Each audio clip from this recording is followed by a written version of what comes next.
Olá, meus queridos, sejam muito bem-vindos a esse nosso novo bloco, onde nós estamos conversando sobre noções de direito constitucional. E agora nós vamos entrar aqui em uma parte que vem lá de Montesquieu, na sua obra O Espírito das Leis, que foi onde foi instituído, onde surgiu essa questão da separação dos poderes, né? Então nós temos consagrados no artigo 2º da nossa Constituição a independência e a harmonia entre o executivo, o legislativo e o judiciário. Então eles são poderes autônomos e independentes entre si, né? Existe essa questão da separação dentro do nosso ordenamento jurídico, onde para o legislativo e para o executivo nós votamos nos nossos representantes, como nós vimos na nossa aula passada, exercendo o nosso direito à cidadania, nosso direito político, né? E o judiciário acontece o ingresso via concurso público, né? Quem sabe aqui, futuramente, a gente não está se deparando com um futuro juiz, uma futura juíza, né? Então vamos lá, a gente vai começar essa nossa conversa nesse nosso bloco sobre o poder legislativo, tá? O poder legislativo na esfera federal, que é o que o nosso concurso está pedindo. Nós temos também o poder legislativo realizado na esfera estadual e na esfera municipal, porém não é o nosso foco aqui, porque o nosso concurso, nosso edital vem nos falando sobre o poder legislativo na esfera federal, certo? Então vamos lá, vem comigo. O poder legislativo é exercido pelo Congresso Nacional. Então, onde se concentra o poder legislativo em âmbito federal no nosso Brasil? No Congresso Nacional.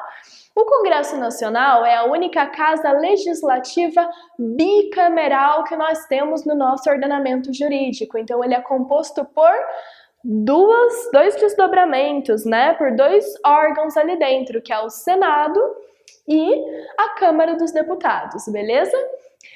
Então, vamos lá. Conforme diz pra gente o artigo 57, parágrafo 5º da Constituição Federal, o presidente do Congresso Nacional é o presidente do Senado Federal. Então, quem é que vai presidir o Congresso? O que a nossa Constituição nos fala sobre isso? Ela vem dizendo que o presidente do Congresso Nacional é quem exerce o papel, a função de presidente do Senado, beleza? Caiu na sua prova. É o presidente da Câmara? Não, é o presidente do Senado. Lembrando que o Congresso Nacional é a égide, é o exercício do poder legislativo na esfera federal, beleza? Sendo o único órgão bicameral da nossa Brasil, da nossa pátria, né? Do nosso instituto jurídico como Estado. O fundamento principal do legislativo é a elaboração das leis para regular as relações entre os cidadãos e o Estado. Então, como o próprio nome sugere, o legislativo está diretamente relacionado à ideia de legislar, ou seja, de criar leis. Quais são essas leis? Todas aquelas que regulam a sociedade. Então, todas as leis, todos os códigos, todas as normas que fazem parte do nosso ordenamento jurídico partem do poder legislativo. Ah, Lari, mas é só do poder legislativo? Não, não é só. A gente viu nas nossas aulas passadas a iniciativa popular, lembram? Que era quando a sociedade, identificando as suas demandas muito específicas, muito precisas, realizava um texto de um projeto de lei e, por conta disso, vinha dessa ação popular, desse levante popular, o projeto de lei. O presidente da República também tem poder para edição de medidas provisórias, então não é só o poder legislativo que compreende essa questão da criação de leis. Porém, a função típica do poder legislativo é legislar. O principal, entre aspas, né, trabalho que ele exerce, a sua maior atribuição é tratar da legislação, da criação das leis. Beleza? Todo mundo comigo? Essas leis servem para regular as relações entre os cidadãos e as relações destes com o Estado. Então, essas leis, elas servem tanto para o nosso relacionamento aqui enquanto sociedade, minha como indivíduo com você enquanto indivíduo, ou minha como pessoa física com você, pessoa jurídica, como a minha relação indivíduo e Estado também. Então, todas as leis, tanto as que passam por essa esfera mais pessoal, mais individual, dentro do centro das relações físicas, são regulamentadas pelo Poder Legislativo, quanto aquelas de pessoa física, indivíduo e Estado. Todas as demandas são de competência do Poder Legislativo. Então, vamos lá. A função típica é a legislativa, como nós acabamos de conversar, certo? Ou seja, criar as leis que nós precisamos para que a nossa sociedade flua, para que a nossa sociedade se desenvolva, para que os anseios, as demandas sociais sejam plenamente atendidas pelo Estado e ouvidas pelo Estado e asseguradas pelo Estado. Porém, além da função típica, nós temos também a chamada função atípica, que é a de fiscalização, ou seja, vigiar de forma preventiva ou repressiva o Poder Executivo com o auxílio do Tribunal de Contas da União. Ou seja, o Poder Legislativo, em sua égide, em sua estrutura, lá como Montesquieu desenvolveu, serve para criar as leis que regulam a nossa sociedade, mas também tem a função fiscalizatória, ou seja, tem a função de realizar a fiscalização do Poder Executivo junto com o Tribunal de Contas da União, o nosso TCU. Então, ele vai observar os atos desempenhados pelo Poder Executivo, por aquele que executa, além de observar também as contas públicas, se elas estão fechando ali junto com o Tribunal de Contas da União para verificar se o Executivo está de fato cumprindo com aquilo que deveria conforme a sua proposta. Atribuições do Poder Legislativo. Lembrando que nós estamos falando aqui da esfera federal. As atribuições do Poder Legislativo, elas vão se separar conforme a casa. Lembra que no comecinho da nossa aula, agora há pouco, eu mencionei para vocês que o Congresso Nacional é a única casa bicameral que nós temos? O que isso significa? Nós temos duas casas que compõem o Congresso Nacional, certo? Uma delas é a Câmara dos Deputados. E elas sendo duas, por certo, elas têm demandas diferentes, elas têm atribuições e responsabilidades diferentes. A Câmara dos Deputados é responsável normalmente, e não exclusivamente, presta atenção para não escorregar na casca de banana na hora da prova, normalmente iniciar os debates de importância para o país.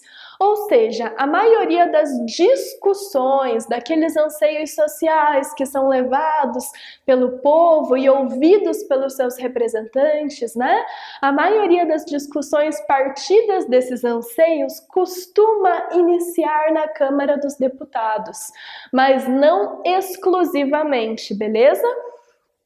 Alheio a isso, a fomentar, iniciar e realizar essas discussões conforme os anseios que são levantados pelo povo, ela também é responsável por autorizar processo contra o presidente da República, o vice-presidente e os ministros. Ou seja, todos os processos que serão respondidos pelo presidente da República para apurar crimes de responsabilidade, né, questões afins que sejam ali pertinentes à sua função. Não apenas o presidente, como também o vice e todos os ministros devem ser autorizados pela Câmara. Fechou? Todo mundo comigo? Então essas são as funções, as atribuições mandatórias da Câmara dos Deputados. Continuando nossa conversa sobre as atribuições, nós vamos passar agora para outra casa que compõe o Congresso Nacional, que é o nosso Senado.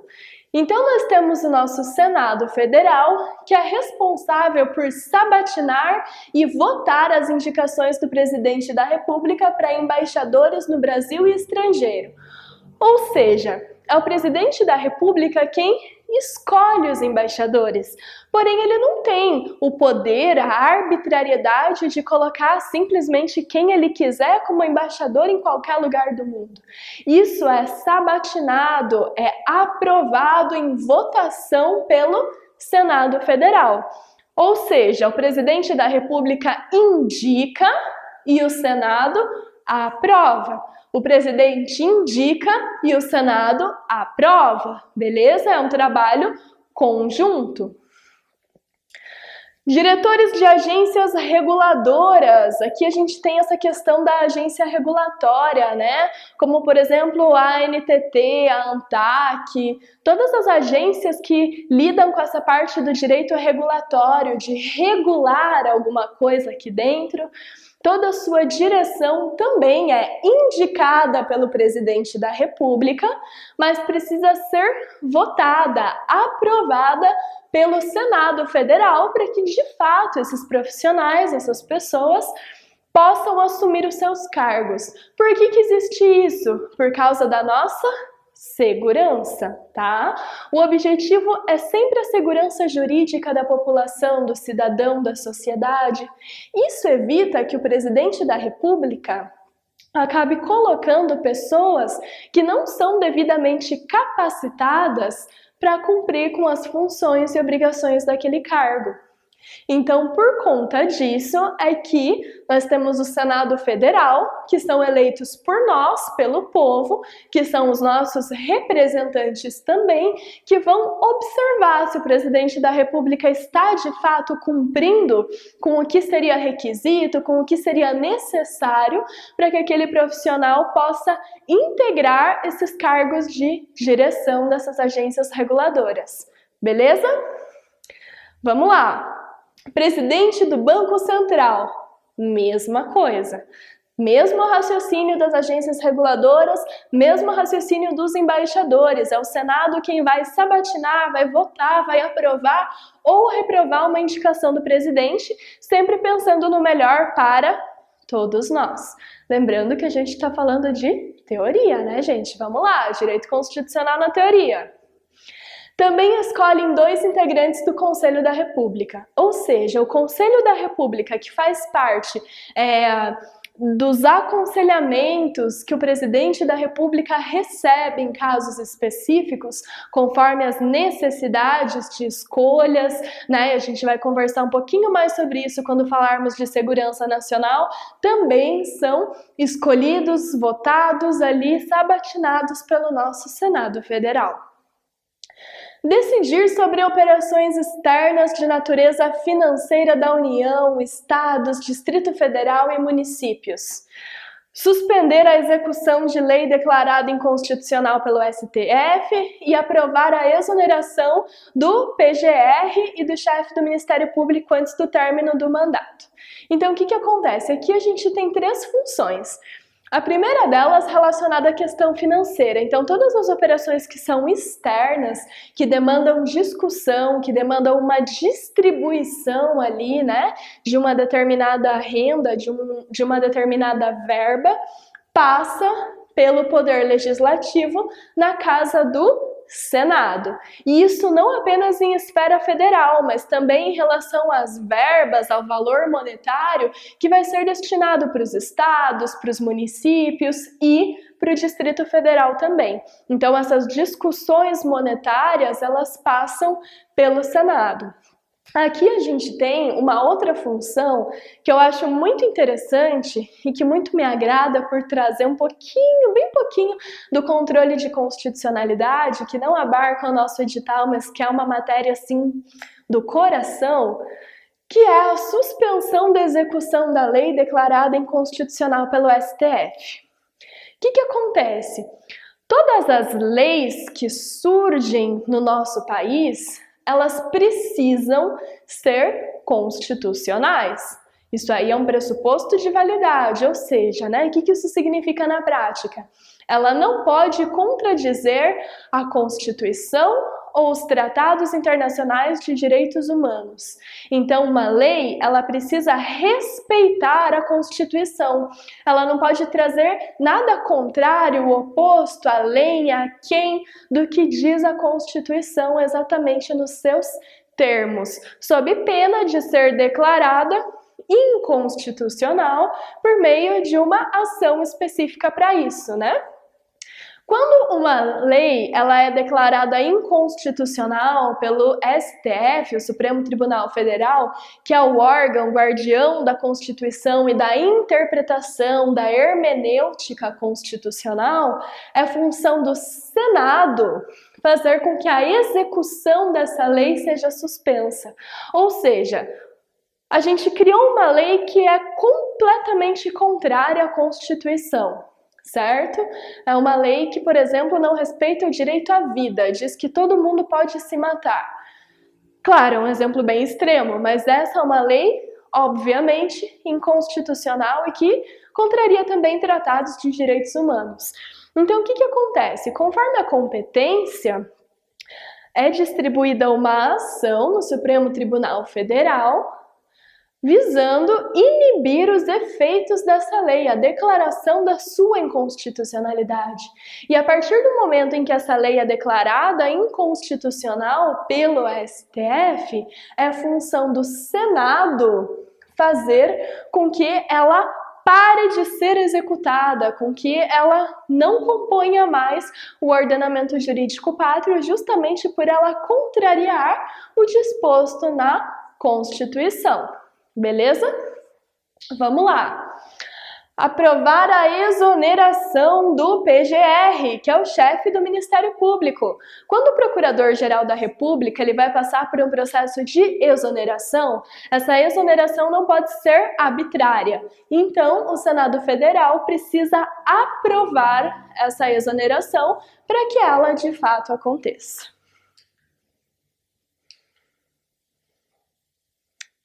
Então vamos lá, continuando a nossa conversa aqui sobre poderes, né? Nós encerramos esse primeiro bloco sobre o poder legislativo e nós passamos agora para o nosso segundo tópico dentro desse mesmo título constitucional, que é sobre o poder executivo. Então, conforme eu mencionei, o artigo 2º da CRFB de 88 vem falando pra gente que os poderes são independentes e harmônicos entre si. Volta lá para o Montesquieu, com o espírito das leis e a separação dos poderes, né? Ou seja, o executivo, o legislativo e o judiciário são completamente independentes. O poder executivo ele tem relação com a necessidade de executar, fiscalizar e administrar um país. Então, essa é a função típica. Executivo é aquele que executa, é aquele que administra, é aquele que tira as coisas do papel e faz com que elas aconteçam, tá? A função atípica do poder executivo é legislar, beleza? Conforme eu comentei agora há pouquinho com vocês, o presidente da República, por exemplo, que integra o poder executivo na nossa esfera federal, ele pode editar medidas provisórias. Quando ele edita uma medida provisória, ele está se utilizando da função legislativa, mas essa é a sua função atípica, porque a função típica é executar, fiscalizar e administrar um país. Todo mundo comigo? Beleza? Continuando então, a gente entra em dois conceitos que são extremamente importantes, casca de banana em prova e que precisa entender, que é o conceito de forma de governo e sistema de governo. As duas coisas, apesar de semelhantes, elas não se confundem, tá? Nós temos duas formas de governo e nós temos três sistemas de governo. A forma de governo é a monarquia ou a república. E o sistema de governo pode ser presidencialista, semipresidencialista ou parlamentarista. O que isso significa? Como forma de governo, ou é monarquia ou é república. Aqui nós temos a figura do monarca, a figura do rei. Lembram do Estado absoluto que eu já falei para vocês diversas vezes no meio dos nossos conteúdos? Então nós temos todo o poder centralizado em uma única figura, que é o chefe de governo e também o chefe de Estado, o rei. E aqui na república nós temos o poder emanando do povo. Nós temos aqui um representante eleito pelo povo, né, na condição de presidente, que vai cuidar realmente de todas essas relações políticas que são necessárias. Então a forma de governo são duas, ou é monarquia com o rei, ou é república com o representante eleito pelo povo. Aqui nós temos o critério da hereditariedade, ou seja, passa de pai para filho, enquanto aqui nós temos o poder emanando do povo por meio da votação, beleza? Conversando então sobre os sistemas de governo. Nós temos o sistema presidencialista, que é onde os poderes executivo e legislativo são separados, eles são independentes e o presidente acumula os cargos de chefe do governo, que administra o país, e chefe de Estado, que é quem cuida, né, das relações externas e representa o país externamente. Ou seja, no sistema presidencialista, que é, por exemplo, o Brasil, nós temos uma pessoa focada em administrar o país, que é o presidente da República. Essa mesma pessoa é chefe de Estado. Ou seja, numa relação internacional, o presidente representa o país. Ele acaba acumulando as duas funções, de chefe de governo e de chefe de Estado. Lembrando que no sistema presidencialista, os poderes executivo e legislativo são separados, independentes e harmônicos entre si. Então não se confundem os dois poderes. A gente tem quem vai legislar e quem vai executar de forma autônoma, beleza? Então vamos lá, o presidente, que representa o poder executivo, e os parlamentares, que são os senadores e os deputados, que representam o poder legislativo, são eleitos diretamente pelo povo no sistema presidencialista. Ok? Todo mundo comigo? Um exemplo de uma república presidencialista é o nosso Brasil. Nós elegemos os nossos representantes, tanto do poder legislativo quanto do poder executivo. Existe também o semipresidencialismo, que é um sistema no qual o chefe de governo, né, ou seja, a pessoa que administra propriamente dito o país, é o primeiro-ministro, e o chefe de Estado, que cuida das relações externas, Forças Armadas, dividem o poder executivo, ou seja, existe ali duas pessoas que cuidam desse Estado juntos. Então a gente tem um presidencialismo, mas quase, porque aquela autonomia e a independência que nós vimos no sistema anterior não estão completamente presentes dentro do sistema semipresidencialista, tá? Nós temos então um chefe de governo e um chefe de Estado ali que atua junto com o poder legislativo. Eles cuidam juntos dessa questão do Estado e não tem aquela independência que a gente viu no presidencialismo. Um exemplo de república semipresidencialista é a França. Ou seja, tem o chefe de governo e chefe de Estado que cuida junto de tudo com o legislativo. As funções acabam se confundindo um pouco dentro desse contexto de administração de Estado e exercício de poder. Nesse sistema, o poder executivo é totalmente dependente do legislativo, ou seja, a autonomia, a independência que nós vimos acaba não existindo, tá? Os cargos de chefe de governo e chefe de Estado são exercidos por pessoas diferentes. Então, nós temos uma pessoa que vai dirigir o governo, que vai comandar o Estado propriamente dita, e nós temos uma outra pessoa que é quem vai representar aquele Estado em relações internacionais. A gente viu que, por exemplo, aqui no Brasil, no sistema presidencialista, o nosso presidente é chefe de governo e chefe de Estado. Ele governa, ele administra e ele representa. Aqui, no semipresidencialismo, não. A gente tem uma pessoa que vai governar, administrar, e uma outra pessoa que vai representar externamente o país, tá? Lembrando que o executivo e o legislativo estão ali trabalhando juntos, sem essa independência e essa autonomia entre si. Nesse sistema, existem duas subdivisões, dois tipos. O primeiro é a república parlamentarista. O chefe de governo é eleito pelos parlamentares e o chefe de Estado é escolhido pelo parlamento ou por voto popular com um prazo determinado. Ou seja, quem é o primeiro-ministro, quem vai administrar o país, é eleito pelos parlamentares. E quem vai representar o país externamente é eleito ou pelos parlamentares ou pelo povo, beleza?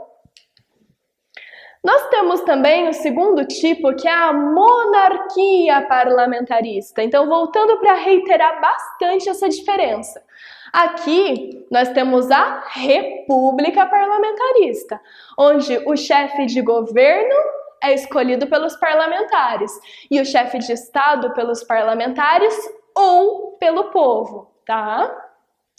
Enquanto na monarquia parlamentarista, o chefe de governo ou quem governa de fato, né, a pessoa que realmente administra aquele estado, é um primeiro-ministro ou chanceler que normalmente é membro do parlamento. Então, quem exerce essa função é um membro do parlamento. É alguém que faz parte ali dessa fusão, dessa união entre o legislativo e executivo, beleza? E quem é que vai representar externamente esse Estado perante a comunidade internacional? Vai ser o monarca, vai ser o rei ou o imperador que assume de forma hereditária. Então nós temos aqui duas figuras, tá? Uma é a do monarca, é a do rei, que assume esse papel internacional de representar o Estado, e nós temos aqui o primeiro-ministro ou o chanceler, que é quem de fato administra, regula e cuida de tudo que é necessário ali dentro daquele campo. No parlamentarismo, o parlamento é eleito pelo povo, então automaticamente é o povo quem elege o chefe de governo. O povo só não consegue eleger quem vai ser o chefe de Estado, porque aí é o rei ou o imperador ou a rainha, beleza? O chefe de Estado tem poder de dissolver o parlamento e convocar novas eleições gerais. Então, o que acontece? É o povo quem elege o parlamento. Porém, se o monarca, que é o chefe de Estado, achar que o parlamento não está indo aos seus interesses, ele tem o poder de dissolver aquilo e convocar novas eleições. Então, a gente consegue ver aqui uma pequena herança daquela concentração de poder do Estado absolutista, né? O monarca ainda consegue dissolver um parlamento que foi eleito pelo povo se aquele parlamento não atender direitinho os seus desígnios, aquilo que ele acha interessante e importante ser feito. Um exemplo de monarquia parlamentarista é o Reino Unido e a Alemanha uma república parlamentarista. Então aqui a gente tem, por exemplo, a Rainha Elizabeth, que é uma figura super popular, super conhecida, que mostra pra gente como funciona essa questão de monarquia parlamentarista, né? Então sempre quando a gente vê a rainha, automaticamente já faz essa referência à chefe de Estado, à representação do país em assuntos, em eventos, né, internacionais, enquanto a organização interna do Estado é cuidada pelo seu primeiro-ministro. E a Alemanha se enquadra aqui, na República Parlamentarista, ou seja, não tem nenhum rei, não tem nenhum imperador, mas tem essa diferença, né, entre o chefe de governo e o chefe de Estado. Por hoje é isso, meus queridos. Espero que vocês tenham gostado, desejo bons estudos e nos vemos em breve.